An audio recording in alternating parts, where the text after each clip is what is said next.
Alors, pour mon compte, je vais vous présenter deux documentaires. Le premier s'intitule Dans l'ombre du Reich, enquête sur le traumatisme allemand 1938-2001. C'est un livre donc d'histoire sur la Seconde Guerre mondiale principalement, mais qui a la particularité d'avoir été écrit par une journaliste, Gita Sereny.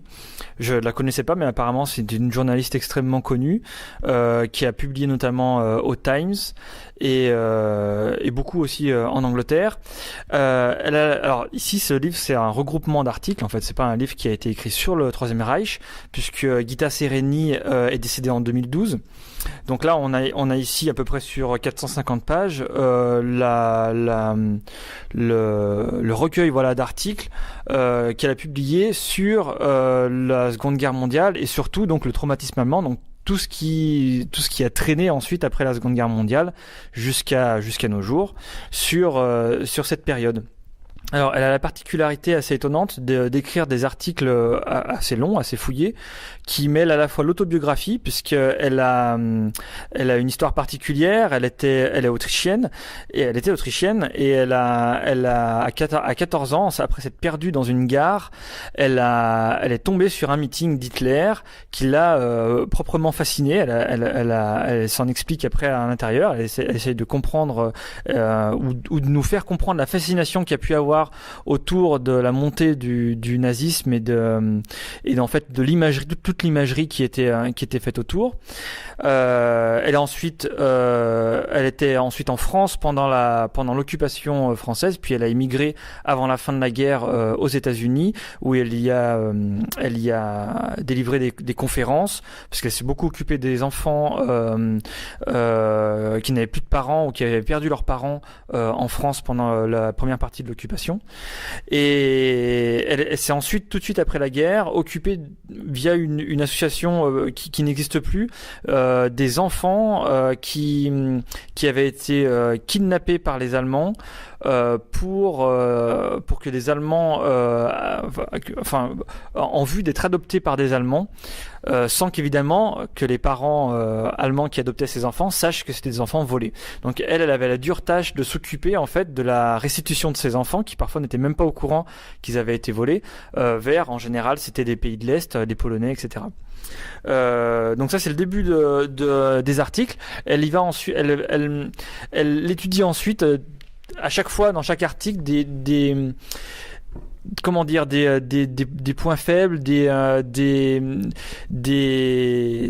visions un petit peu qu'on essaie d'oublier sur la Seconde Guerre mondiale, le Troisième Reich. Elle y parle évidemment des faux et des impostures qui ont été produits ensuite pour notamment charger le marché de l'art des objets du Troisième Reich. Elle y parle des négationnistes évidemment. Mais la partie la plus intéressante de ce recueil d'articles, c'est probablement le travail qu'elle a effectué via des entretiens, des rencontres avec des personnalités du Troisième Reich qui ont été parfois jugées à Nuremberg, parfois non. Elle s'entretient avec eux avec énormément d'empathie. Elle explique être tombée d'amitié par exemple avec Leni Riefenstahl, qui était une des grandes réalisatrices et photographes du Troisième Reich. Elle a eu des conversations apparemment très intéressantes avec Albert Speer, qui était aussi l'architecte d'Hitler. Elle a aussi, alors ça c'est vraiment probablement l'article le plus intéressant. Elle y rencontre l'un des organisateurs, ou plutôt l'un des gestionnaires d'un des pires camps d'extermination. C'était Treblinka, qui a exterminé pas loin d'1 million de personnes en même pas quelques mois. Et elle essaye de comprendre et elle montre en fait quel mécanisme psychologique des personnes ont pu développer pour pour participer à ce genre de projet assez détestable, assez incroyable. Donc voilà, vous avez sur 450 pages une autre manière d'aborder non seulement l'histoire, mais surtout tout ce qui a traîné après cette Seconde Guerre mondiale via les procès à Nuremberg, les recherches sur les nazis qui s'étaient échappés notamment en Amérique du Sud.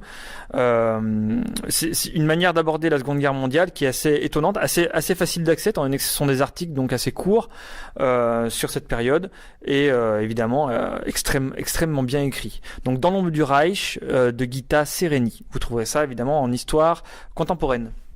L'autre documentaire que je voulais vous présenter, c'est simple, c'est quand vous aurez lu ce livre, vous aurez lu l'intégralité de toutes les histoires qui ont été racontées depuis le début de l'histoire de l'humanité.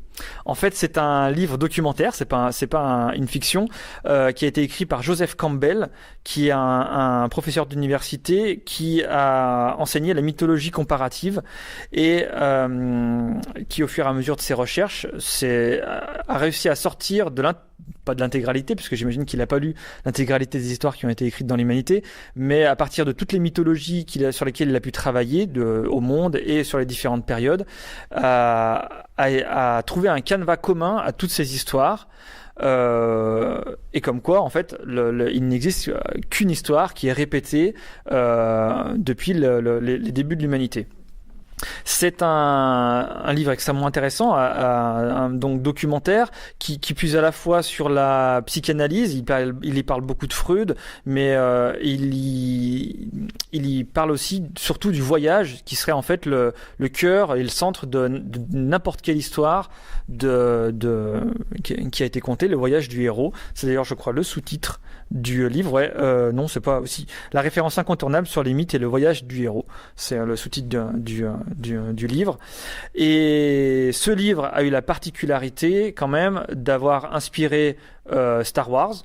C'est comment dire, c'est la nomenclature du scénario qui a inspiré Star Wars et qui a aussi été et est encore, je crois, utilisé pour trier les scénarios que reçoit Disney, les dizaines et milliers de scénarios que reçoivent Disney tout au long de l'année depuis, je crois, les années 70. Voilà, donc Joseph Campbell, le titre s'appelle Le héros aux 1001 visages et vous trouverez ça en mythologie.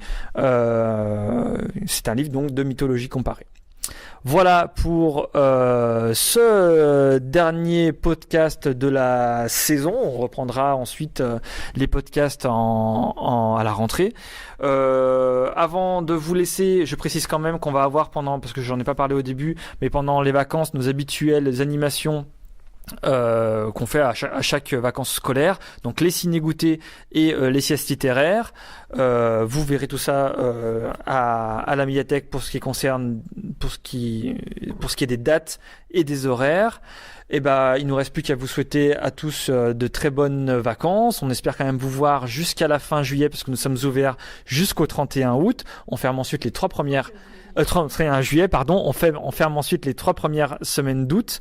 Et écoutez, n'hésitez pas à partager ce podcast, à aller voir nos autres vidéos, nos brefs actus, nos playlists et évidemment à venir emprunter des livres et des documents à la bibliothèque de Chaponneau. Et on vous souhaite tous de très bonnes vacances d'été. Au revoir. Au revoir. Bye bye. Bye.